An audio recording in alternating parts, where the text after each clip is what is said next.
Hello दोस्तों। तो आज मैं बात करने वाला हूँ एक ऐसी किताब जो आपकी पूरी की पूरी मानसिकता को बदल सकती है। The psychology of money.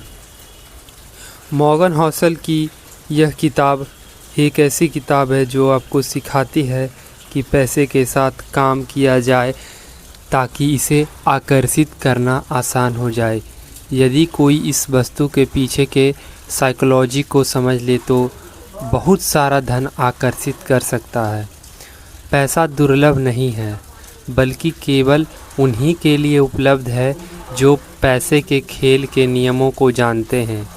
इस पुस्तक को अभी पढ़ें और पैसे के मनोविज्ञान को सीखें मेरे साथ।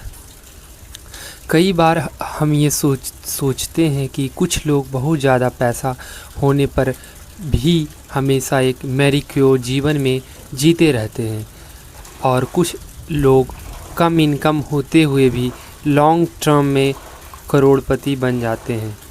आप चाहे माने या ना माने, इस समय पैसे को लेकर जो आप फैसला ले रहे होंगे वो आपके आने वाले कुछ सालों के फाइनेंशियल स्टेटस पर असर डालेगा।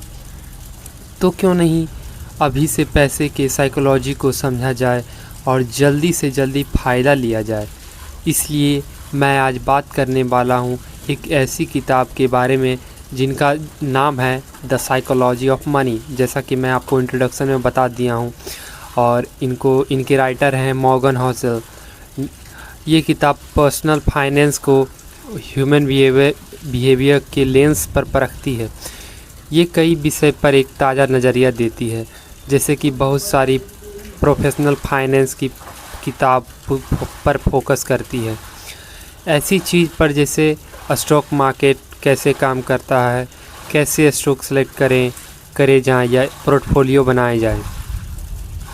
हौसल लोगों और पैसा के बीच की रिलेशनशिप पर फोकस करते हैं। इस पर पकड़ बनाने के लिए कि क्यों लोग खुद का कर्ज के बोझ तले दब जाते हैं। आपको ब्याज दर जानने की ज़रूरत नहीं है, आपको लालच, सुरक्षा के सकारात्मक को पढ़ने की ज़रूरत है। अच्छा पैसा होने का आपके स्मार्ट होने से कम लेना देना है, लेकिन ज़्यादा इस बात से लेना देना है कि किस तरह आप बिहेव करते हैं। सही चीज़ों में इंगेज करें और चांस है कि आप सफल हो जाएंगे। इसी तरह से आप में कितनी बुद्धिमत्ता है, समझ है, अंदर की खबर हो, ये आपको गलत व्यवहार से उपजे परिणाम से नहीं बचा सकता है। किताब का हर अध्याय एक इंसान को पैसे की प्रति व्यवहार और एटीट्यूड को दर्शाता है। कुछ व्यवहार अच्छे नतीजे की गारंटी देते हैं, जबकि कुछ दूसरे व्यवहार विफलता के। तो चलिए इस किताब के 12 महत्वपूर्ण पाठों को डिटेल में समझते हैं। द फर्स्ट पार्ट इज़ कोई पागल नहीं है।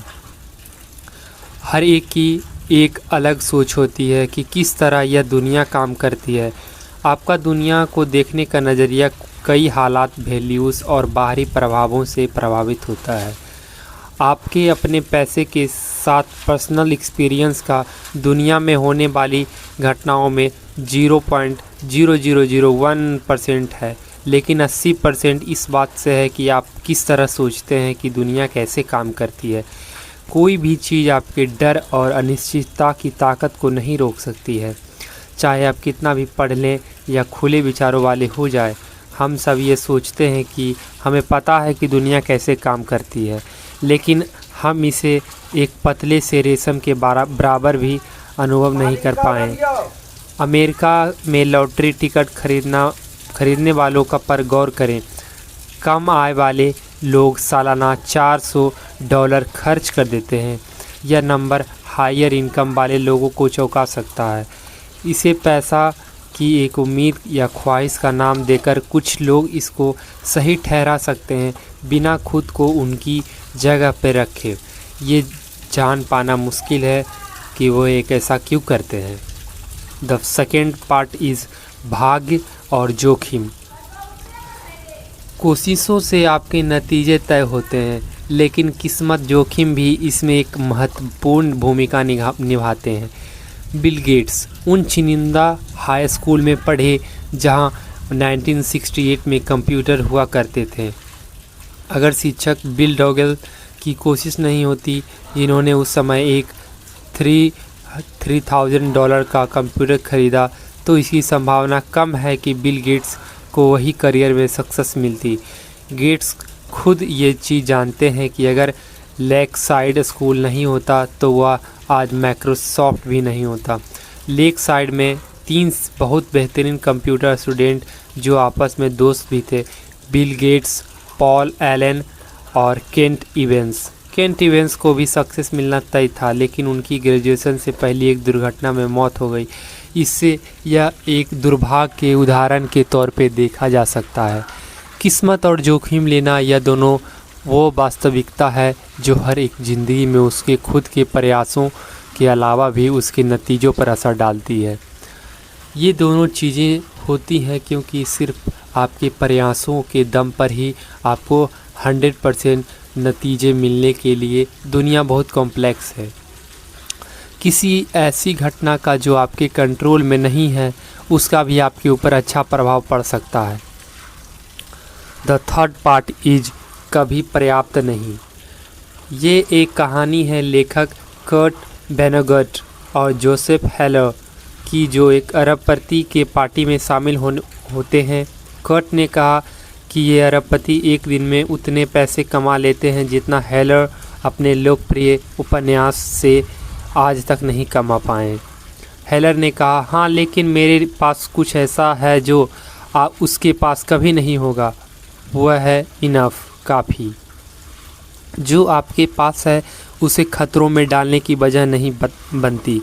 सबसे मुश्किल फाइनेंशियल स्किल यह है कि आप अपने गोल पोस्ट को मूव ना करने दें।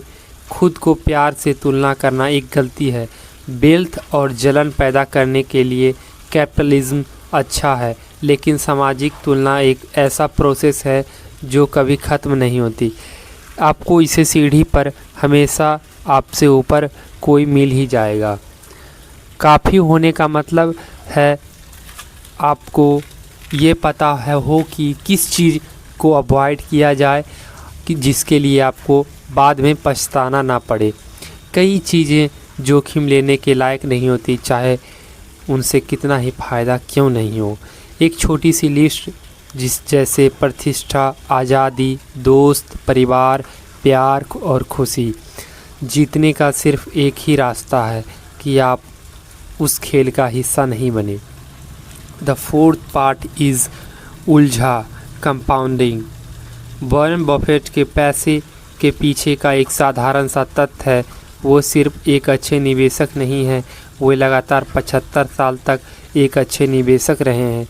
इनकी फाइनेंशियल सक्सेस को एक फाइनेंशियल बेस में बांधा जा सकता है जो उन्होंने अपने शुरू के सालों में बनाया था और बाद में उसे लंबा समय तक बनाए रखा।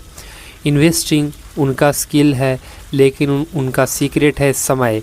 अच्छी इन्वेस्टमेंट हमेशा सबसे ज़्यादा रिटर्न्स के बारे में नहीं होती है, ये उन अच्छे रिटर्न्स के बारे में है जो जिनके साथ आप चिपक कर रह रहे हैं और लंबे समय तक दोहरा सके।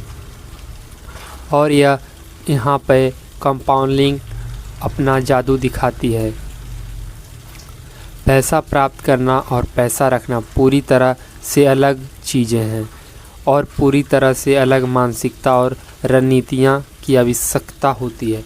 धन प्राप्त करने के लिए जोखिम उठाना, आशावादी होने और अपने आप को वहाँ रखने की आवश्यकता होती है।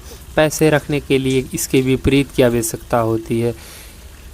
इसके लिए विनम्रता की आवश्यकता होती है और यह भय होता है कि आपने जो बनाया है वह आपसे उतनी ही तेज़ी से छीना जा सकता है। द फिफ्थ पार्ट इज़ अमीर बनना बनाम अमीर बने रहना। पैसा पाना और बनाए रखना बिल्कुल अलग अलग चीज़ें हैं और इनके लिए बिल्कुल अलग मानसिकता और स्ट्रेटजीज चाहिए। पैसे पाने के लिए जोखिम लेने की ज़रूरत होती है, पॉजिटिव बने रहने और ख़ुद को इसके झोंक देने की। पैसा बनाए रखने के लिए ज़रूरी होती है ठीक इसके उल्टे की। इसके लिए चाहिए विनम्रता और ये डर कि जो आपने कमाया है वह बहुत जल्दी आपके हाथ से निकल भी सकता है। माइकल मोर्टिस, जो एक वेंचर कैपिटलिस्ट हैं, कहते हैं कि हम ये समझते हैं कि आने वाला कल बीते हुए कल जैसा नहीं होगा। हम अभी तक के मिले इनाम पर आराम नहीं कर सकते। हम आत्मसंतुष्ट नहीं हो सकते। हम ये मानकर नहीं बैठ सकते कि बीते हुए कल की सफलता आने वाले कल की सफलता में तब्दील हो जाएगी। एक सर्वाइवल माइंड होने के लिए 3 चीज़ों की ज़रूरत है। फाइनेंशियल अनब्रेकेबल होने का लक्ष्य बनाएं, इतना सक्षम बने कि मार्केट के उतार चढ़ाव सहन कर सके और गेम में लंबे समय तक बने रह सके, ताकि कंपाउंडिंग अपना जादू दिखा सके। प्लान करने के लिए सबसे महत्वपूर्ण चीज़ है कि कोई भी प्लान आपके प्लान के अनुसार नहीं जाएगा। हर योजना में गलती के लिए जगह रहती है। जितना आपको अपने प्लान को सफल बनाने के लिए एक ख़ास चीज़ की ज़रूरत होगी, उतना कमज़ोर आपका प्लान होगा। आने वाले कल को लेकर आशावादी ऑप्टिमिस्टिक्स रहें, पर सफलता के रास्ते में आने वाली बाधाओं को लेकर भी सचेत रहें। The 6th part is tales, आप जीत गए। ये एक आर्ट कलेक्टर हैंस बर्गन की कहानी है। उन्होंने पिस्कस, ब्रेक्स, क्लेस एंड मैटिसस की एक अद्भुत संग्रह इकट्ठा की। लोग उसके कला में निवेश करने की कला से भौचक्के रह जाते हैं। सच्चाई ये थे कि उन्होंने बहुत ज़्यादा संख्या में कला खरीद लिए थे। उनके लिए संग्रह का कुछ हिस्सा ही मूल्यवान था। बर्गन कई बार गलत भी हो सकता था, फिर भी आखिरी में वो सही निकलता था। कोई भी चीज़ जो विशाल हो, लाभदायक हो, प्रसिद्ध हो या प्रभावशाली हो, वो एक ट्रेल इवेंट का नतीजा होती थी, हजारों या लाखों में एक इवेंट की तरह। अब हम एक वेंचर कैपिटल मॉडल के बारे में बात करेंगे। अगर एक फंड 100 इन्वेस्टमेंट करता है तो वे 80% फेलियर का अंदाज़ा लगा रहे होते हैं, कुछ परसेंट अच्छा परफॉर्म करने का और 1-2% अच्छे रिटर्न्स का। अगर स्टॉक मार्केट में विनर्स और लूजर्स के डिस्ट्रीब्यूशन पर विचार करें तो ज़्यादातर पब्लिक कंपनीज फेल हो जाती है। कुछ ही ठीक ठाक कर पाती है और कुछ होती है जो बहुत अच्छे रिजल्ट दे जाती है। जब आप स्वीकार करते हैं कि ट्रेल ही बिजनेस, इन्वेस्टमेंट और फाइनेंस में हर चीज़ को चलाती है, तो आप ये समझते हैं कि बहुत सारी चीज़ें गलत जाएंगी, टूटेंगी, फेल भी होंगी, लेकिन यह बिल्कुल नॉर्मल है। The 7th part is wealth, वह है जो आप नहीं देखते। वेल्थ वो फाइनेंशियल एसेट है जो अभी तक किसी ऑब्जेक्ट में कन्वर्ट नहीं की गई है। हाउसेल बताते हैं कि जब लोग कहते हैं कि वह करोड़पति बनना चाहते हैं, इसका असल मतलब यह है कि वो $1 मिलियन खर्च करना चाहते हैं। $1 मिलियन खर्च करना करोड़पति बनने से बिल्कुल उल्टा है। वेल्थ और रिच के बीच में अंतर यह है कि लोग जो बड़े घरों में रहते हैं और फैंसी कार चलाते हैं वो रिच हैं। बड़ी इनकम वाले लोग रिच हैं, वो इस चीज़ को दिखाते हैं कि वो रिच हैं। वेल्थ छुपी हुई होती है। वेल्थ वो इनकम है जिसे सेव किया जाता है, ना कि खर्च। वेल्थ का होना, ऑप्शन का होना, फ्लेक्सिबिलिटी का होना और ग्रोथ का होना। वेल्थ का मतलब है वो खरीदने में सक्षम होना जिसकी आपको ज़रूरत है। द 8th पार्ट इज पैसा बचाएं। एक निश्चित इनकम लेवल के बाद 3 तरह के लोग होते हैं। फर्स्ट, एक जो बचाते हैं यानी कि सेव करते हैं। सेकेंड, दूसरे जो सोचते ही नहीं हैं कि वो पैसा बचा सकते हैं। थर्ड, तीसरे वो जिनको नहीं लगता कि उनका पैसा बचाने की ज़रूरत है। आपकी सेविंग रेट आपकी आय या इन्वेस्टमेंट रिटर्न्स से ज़्यादा महत्वपूर्ण है। लोग क्या सोचते हैं और महसूस करते हैं, इसके बारे में चिंता ना करें। अपने समय के ऊपर कंट्रोल होना और ऑप्शन होना दुनिया का सबसे मूल्यवान करेंसी है। The 9th and last part is उचित, तर्कसंगत और त्रुटि की गुंजाइश। फाइनेंशियल डिसीजन लेते समय बिल्कुल ठंडा होकर ना रहें, उचित रहने का लक्ष्य रखें, वाजिब होना ज़्यादा रियलिस्टिक और इसके साथ लंबे समय तक बने रहने की जो कि आप सबसे ज़्यादा मायने रखता है। पैसा बनाने के चांसेस समय के साथ बढ़ते जाती है। स्कॉट सैगन जो एक पॉलिटिकल साइंटिस्ट हैं कहते हैं चीज़ें जो पहले कभी नहीं हुई वो पूरे समय होती रहती है। याद रखें कि बीते कल की परफॉर्मेंस आने वाला कल की परफॉर्मेंस का संकेत नहीं होती है। ब्लैक जैक और पोकर के प्लेयर्स को पता होता है कि वो संभावनाओं के साथ खेल रहे हैं, निश्चित के साथ नहीं। सबसे बेहतर प्लान है कि उन चीज़ों के लिए प्लान नहीं किया जाए जो आपके प्लान के हिसाब से नहीं जाती हो।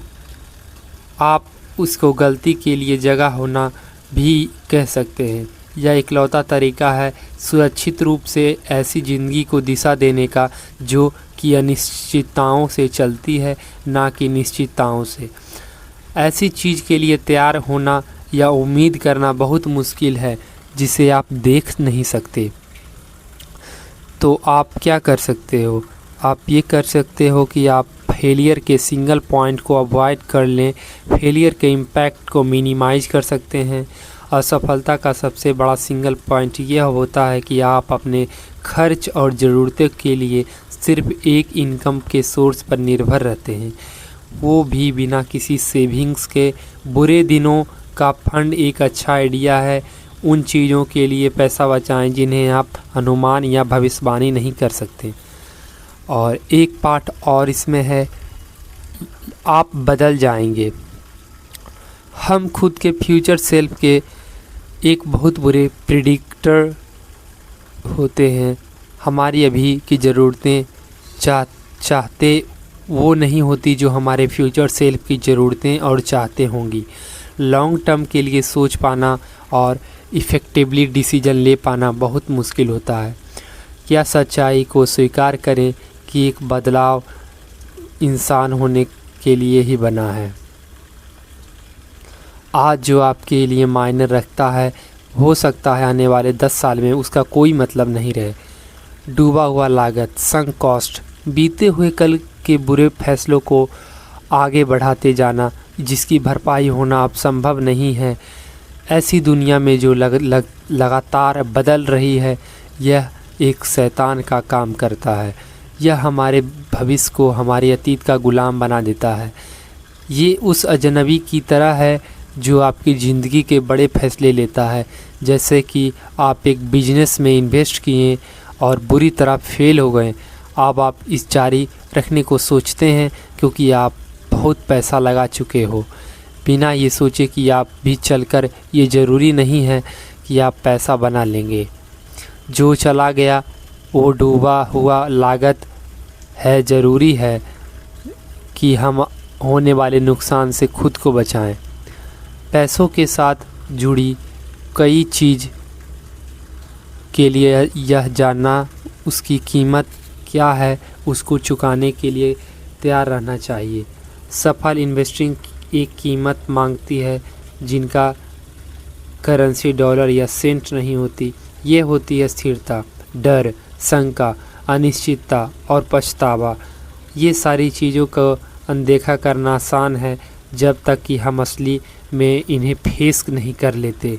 बहुत कम लोग में ये कहने का स्वभाव होता है कि ठीक है, अगर मैं अपना 20% पैसा गंवा देता हूँ तब भी मैं ठीक हूँ। लेकिन अगर आप अस्थिरता को एक फीस की तरह देखने लगते हैं तो चीज़ें अलग दिखती है। जब आप लॉन्ग टर्म में इन्वेस्ट करते हैं तो आपका शॉर्ट टर्म में मार्केट उतार चढ़ाव को स्वीकार करने के लिए इंतज़ार नहीं करना पड़ता।